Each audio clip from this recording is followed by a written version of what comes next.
2025 ಈ ವರ್ಷದ ಕೊನೆಯ ಅಮಾವಾಸ್ಯೆ ಅದು ಎಳ್ಳು ಅಮಾವಾಸ್ಯೆ. ಎಳ್ಳು ಅಮಾವಾಸ್ಯೆ ದಿನ ಗಂಡ ಹೆಂಡತಿಯರು ತಪ್ಪದೆ ಈ 5 ಕೆಲಸಗಳನ್ನ ಮಾಡಿದ್ರೆ ಮತ್ತು 5 ವಸ್ತುಗಳನ್ನ ದಾನ ಮಾಡಿದ್ರೆ ನಿಮ್ಮ ಜೀವನದ ಎಲ್ಲ ಕಷ್ಟಗಳಿಂದ ಸಾಲಗಳಿಂದ ಮುಕ್ತರಾಗಿ ಸಕಲ ಸಂಪತ್ತು ಅಷ್ಟೈಶ್ವರ್ಯ ನಿಮ್ಮದಾಗಲಿದೆ.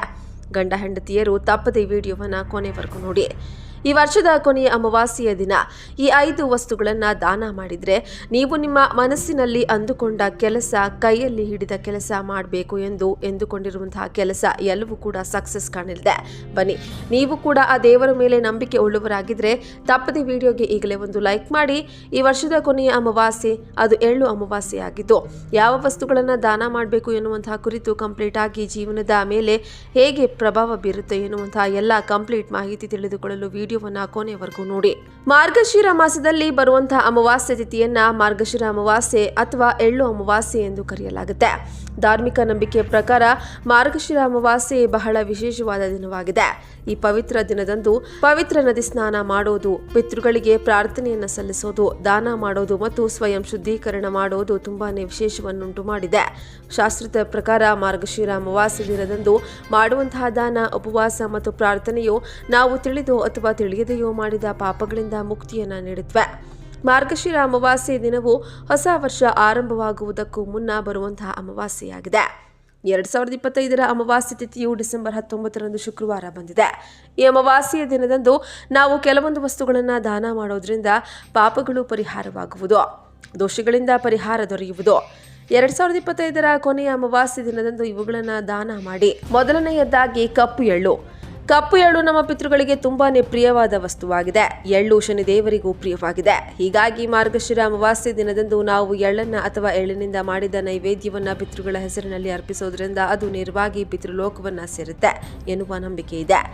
ಮಾರ್ಗಶಿರ ಅಮಾವಾಸ್ಯೆಯ ದಿನದಂದು ಕಪ್ಪು ಎಳ್ಳನ್ನ ದಾನ ಮಾಡೋದ್ರಿಂದ ಪಿತೃಗಳ ಪಾಪಗಳು ಪರಿಹಾರವಾಗುವುದು, ಪಿತೃದೋಷದಿಂದ ಮುಕ್ತಿಯನ್ನ ಪಡೆಯುವಿರಿ. ನೀವು ಮತ್ತು ನಿಮ್ಮ ಕುಟುಂಬದ ಸದಸ್ಯರನ್ನ ಅಕಾಲಿಕ ಮರಣ ಭಯದಿಂದ ಮುಕ್ತರಾಗುತ್ತೆ. ಕುಟುಂಬದಲ್ಲಿನ ದುಃಖ ಪರಿಹಾರವಾಗುವುದು. ಆಹಾರ ಮತ್ತು ಆಹಾರ ವಸ್ತು. ಶಾಸ್ತ್ರಗಳಲ್ಲಿ ಮತ್ತು ಹಿಂದೂ ಧಾರ್ಮಿಕ ಗ್ರಂಥಗಳಲ್ಲಿ ಆಹಾರವನ್ನು ಮತ್ತು ಆಹಾರ ಧಾನ್ಯಗಳನ್ನು ದಾನ ಮಾಡೋದು ಶ್ರೇಷ್ಠ ದಾನವೆಂದು ಪರಿಗಣಿಸಲಾಗುತ್ತೆ. ಅನ್ನದಾನವನ್ನ ಮಹಾದಾನವೆಂದು ಹೇಳಲಾಗಿದೆ. ಮಾರ್ಗಶಿರ ಅಮಾವಾಸ್ಯೆಯ ದಿನದಂದು ಅನ್ನದಾನ ಸೇರಿದಂತೆ ವಿವಿಧ ಆಹಾರ ವಸ್ತುಗಳನ್ನು ದಾನ ಮಾಡೋ ಮೂಲಕ ಪಿತೃಗಳನ್ನು ಸಂತೃಷ್ಟಿಗೊಳಿಸಬಹುದು. ಇದು ನಿಮ್ಮ ಹಣಕಾಸಿನ ಸಮಸ್ಯೆಗಳನ್ನು ಪರಿಹಾರ ಮಾಡುವುದು, ಸಾಲದಿಂದ ನಿಮ್ಮನ್ನು ಮುಕ್ತಗೊಳಿಸುತ್ತೆ, ಆಹಾರದ ಕೊರತೆಯನ್ನು ದೂರ ಮಾಡುವುದು. ಈ ದಿನದಂದು ನೀವು ಅಕ್ಕಿಯನ್ನ, ಬಾರ್ಲಿಯನ್ನ, ಗೋಧಿ ಸೇರಿದಂತೆ ಮುಂತಾದ ಆಹಾರ ವಸ್ತುಗಳನ್ನು ದಾನ ಮಾಡಬೇಕು. ಮೂರನೆಯದಾಗಿ ಬೆಲ್ಲ. ಮಾರ್ಗಶಿರ ಅಮಾವಾಸ್ಯೆ ದಿನದಂದು ಸಿಹಿಯಾದ ಬೆಲ್ಲವನ್ನ ದಾನ ಮಾಡೋದು ತುಂಬಾನೇ ಪ್ರಯೋಜನಕಾರಿ ಎಂದು ಪರಿಗಣಿಸಲಾಗುತ್ತೆ. ಈ ದಿನ ಬೆಲ್ಲವನ್ನ ದಾನ ಮಾಡೋದ್ರಿಂದ ಜಾತಕದಲ್ಲಿ ಗುರು ಮತ್ತು ಸೂರ್ಯನ ಸ್ಥಾನವು ಬಲಗೊಳ್ಳುತ್ತೆ.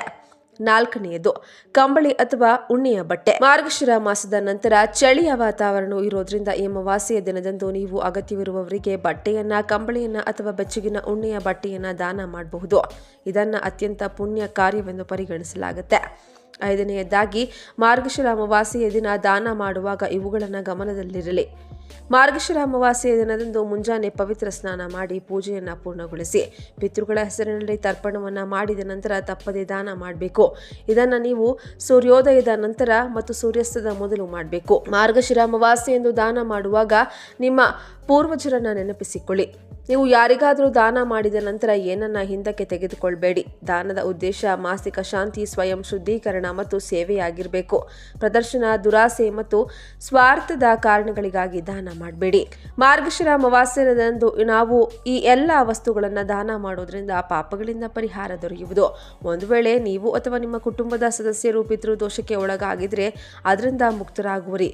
ಹಾಗಾಗಿ ಮಾರ್ಗಶಿರ ಅಮಾವಾಸ್ಯೆ ದಿನದಂದು ಈ ಎಲ್ಲ ವಸ್ತುಗಳನ್ನು ದಾನ ಮಾಡಿ.